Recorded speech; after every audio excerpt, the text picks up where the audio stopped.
Pagdating naman sa exes, pwede ba talaga maging magkaibigan ng mag-ex? Or can you be friends with your exes? Wow. Like ako, kaibigan ko naman. Let's be more specific. Are you friends with your exes? Civil.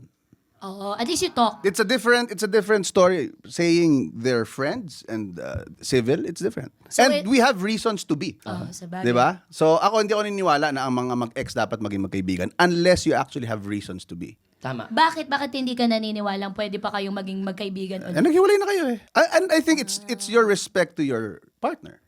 Kung especially, Meron. 'di ba? Yes. Yung partner mo. I mean, nakakailang 'yun para sa 'di ba sa partner. partner mo. Yung hindi kayo nag-aaway, okay 'yon. Yung civil kayo, like when you see each other, "Oy, hey, how are you?" blah blah. 'Di ba? Pero friends like nagkumustahan ganyan. Oo. You had your time na magkumustahan, but ngayon kukumustahan kayo.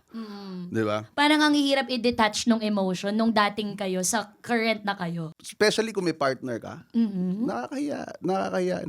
And I believe, ako, hindi mo rin gusto yun. Kung yung partner mo, gano'n. Ganon din. Bakit mo Oo. nga naman ilalagay yung sarili mo sa sitwasyon na mahirap? Exactly. Diba? Magulo yun. Huwag magulo. natin mahirapan. Oo. So, kumbaga, pagka tapos na tayo, Oo. pwede tayong mag-usap, hi, hello, pero Ay, hello. other than Yeah, that, pag wala. magkita tayo, di ba?